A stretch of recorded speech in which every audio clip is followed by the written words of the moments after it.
Hi, I'm Scott, And I'm Andrew, and thank you for joining us for Hebrews Podcast where we talk about our personal experiences being dads and the day-to-day life of raising kids. and coffee.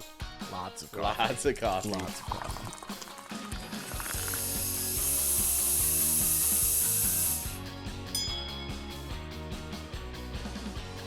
Hey guys, welcome back to Scott's vlog.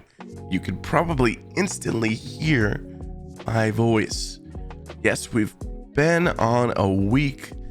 The family had the flu. Almost everybody got sick. I think Olivia dodged it, and Nina might have gotten a little bit of it, but I think that Emily had the worst. And then next was me, and then next was Eliza, and then the other two were okay. Martell, of course, here. As always, she's doing her dog things. Right? Yeah, I shocked her. Oops. So she's here with me today, of course. So I did have my coffee. I prepared it ice fashion today. My Carolina Hurricanes, because today they play. This is Tuesday, spoilers. Today's game against the Rangers. Big game for us. I don't know if you care too much, but I do. I absolutely love the Carolina Hurricanes. And if you didn't know that about me, that is a little bit of information. And today I'm going to share some more information about me that you may not know. But first, coffee. Always coffee, right? Let's see how it tastes here. Nice caramel iced latte.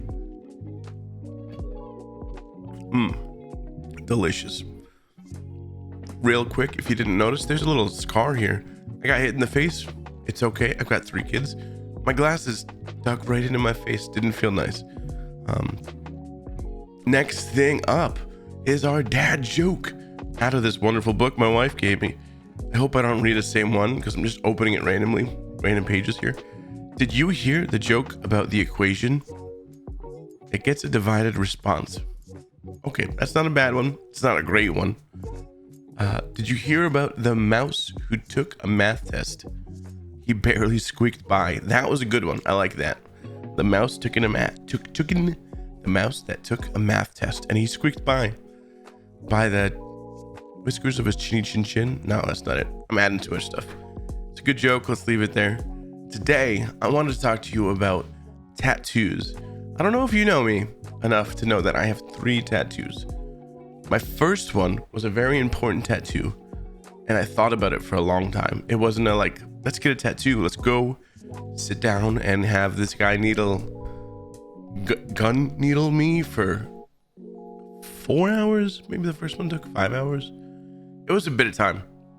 Anyway, I was thinking of this idea for most of my life. If you know me, I grew up on Prudence Island summering. As in, my family had a summer house on Prudence Island in the middle of Narragansett Bay in Rhode Island.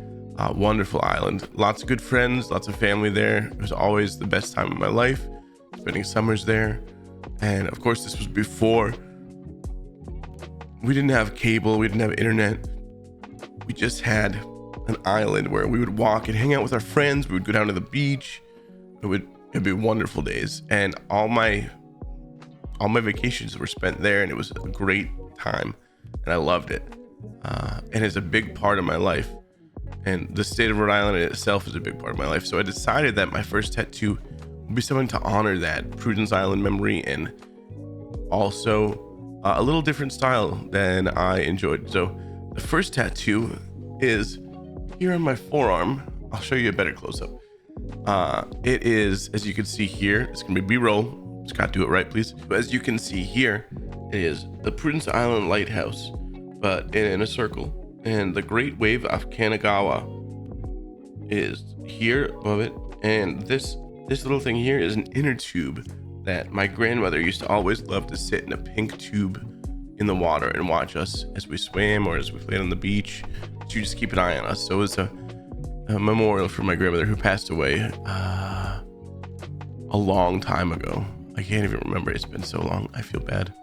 20 something years at least. I was young. I was in 5th or 6th grade. Wow, I'm old. Not the point of the story here. So the point of the story is I thought about this exact tattoo. I had it in my mind. I was like, this is what I want to get. And I sat on it for like a year, maybe 2 years before I finally committed to getting it. And the cool thing was, though, I had a friend in my church who played the bass in our worship team who was a tattoo artist. He had his own studio, so I went down there with him and got it done one day. It was a really exciting time, and it was just cool sitting there. And of course it hurt a little bit, by the way. If anyone's like, I don't know about tattoos, they hurt. It could be really painful. I don't know if my pain tolerance is high or not. I'm not sure on that. I feel like it's usually a little higher than it seems most people are. Anyway, everyone probably thinks that. Yeah, I can take pain. Anyway, I sat there, and at first you're so like nervous about the pain of it that it just doesn't feel like anything's really hurting. But as it goes on, you know, the way I described it was toward the end of it, it felt like someone was scratching a sunburn. Yeah, it hurts like a sunburn, and someone's just taking their fingernails and scratching over a sunburn. Does not feel pleasant for sure, but there's something chemical going on, like the endorphins of the pain, and it's like, oh, this isn't bad. So it took like 5 hours to do with all the coloring and shading and stuff. So that was good. That was my first tattoo, and I like to think of it as my remembrance of Rhode Island and summers there. Rhode Island was one of the states I've lived in and loved to be in. My second tattoo came 1 year later, when we were still living in Maine, and we realized we were moving out of Maine. And I was like, you know what? I loved Maine. I love to have a tattoo of something that reminds me of Maine, of that I can remember this times that I spent here in Maine. So I booked the tattoo, and I had no idea what I wanted to do. This one was a little more risky. Not risky. It's just I didn't know. I was like, I know I want a tattoo. Oh, I want it to be Maine-like, and I wasn't sure. So I booked the tattoo, and that day I walked in, and he's like, so what are we doing? I was like, you know what? I'm not really sure. This is still my friend that was at church with me in Maine. So I'm not sure. I'm thinking a lobster something. And if you know lobsters, they are what color? Before they're cooked, they are green.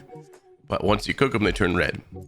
There is a lobster that has 1 in 200 million odds of a rare skin pigmentation is blue.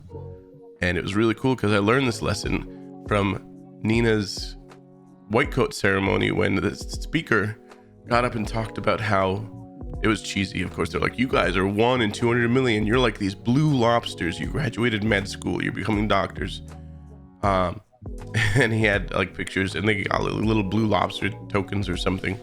So my second tattoo, I decided, I was like, why don't we go for like another Japanese kind of style tattoo of a blue lobster? And he's like, sounds great. He took a couple minutes, drew up a design, showed me. I was like, looks good. Let's do it. And this one took a long time. I was not as nervous this time because I knew what I was going into with tattoo. I didn't eat breakfast, and that's a mistake, by the way. If you're doing anything for that long of time and sitting there and getting like pain, make sure you're nourished. Might be a good idea. So this one went right here. You can see it very clearly on my arm here. It's a lot bigger than my first tattoo, which wasn't huge, but it was a good size. And I'll show you a close-up picture here. B-roll again. Yes, look at this. So this is the blue lobster, and I absolutely love it. It's a cool design. It's very prominent. There's blue, and then there's these sea urchins that have a splash of red and orange and yellow, so there's a lot more color in it. There's some air bubbles, and swimming, so it's like swimming through the water. Really cool. I love the design, and it reminds me of Maine, and I just enjoy the memento I have of it.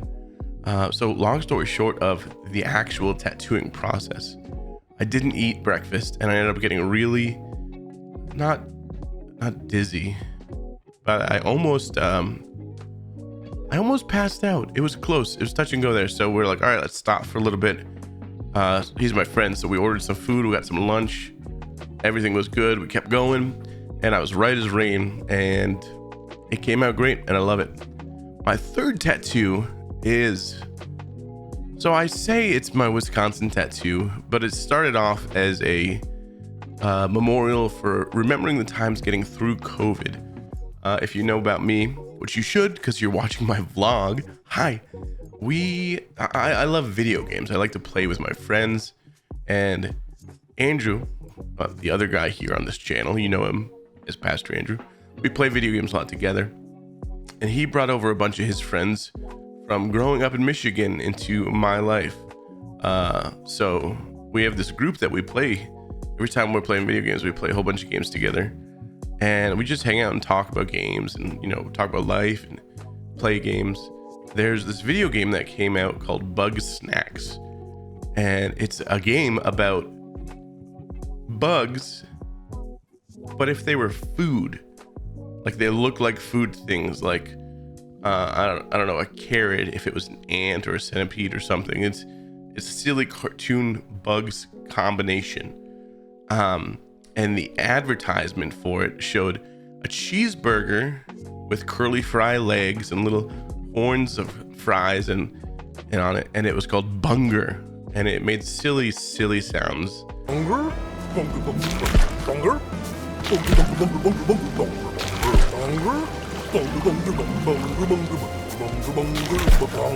And we instantly were drawn to the silliness of this, so we called ourselves the Bunger Crew. We had a blast, and this is basically how I survived social interaction through COVID time. And as we were getting ready to leave Wisconsin, I was like, you know what? I really want to remember my time here. And I decided to get a Bunger tattoo. And it's silly, it sounds silly, and it's just wacky and wild. But it is on this arm. As you can see, it's right here. This guy here, my Bunger tattoo. I love him. He's so cute. He gets a lot of questions. They're like, what the heck is that? What even is that? I explained it to him. I said, it's a cheeseburger bug. Nobody has come up to me and said, hey, that's Bunger, which I really hoped they would, but nobody has. It's a fun tattoo. It's silly. And Wisconsin's known for cheese, so I guess I can just say, hey, it's my Wisconsin tattoo. It's my cheese tattoo. So that is me in a nutshell. I don't know if I'm gonna get more tattoos. I don't think I shouldn't. I don't think I need to. I don't know. If we're going state by state, here I am in North Carolina. I don't know if there's anything I would enjoy getting a tattoo of. Carolina Hurricanes, you know what's up. But who knows? We'll see from here. This has been my tattoo information. Hope you enjoyed it. If you have any questions, let me know in the comments down below. You should hit Andrew up and tell him he needs to get a tattoo. Don't do that. It's a completely 100% a personal choice. Your body, your choice. Do what you do. And I hope you guys have a wonderful rest of your day. If you liked the video, give it a thumbs up. If you didn't like the video, give it a thumbs up. Write in the comment, I thumbs it up. Here's why I don't like it. I would love to hear your information. Not your information. I would love to hear your opinion.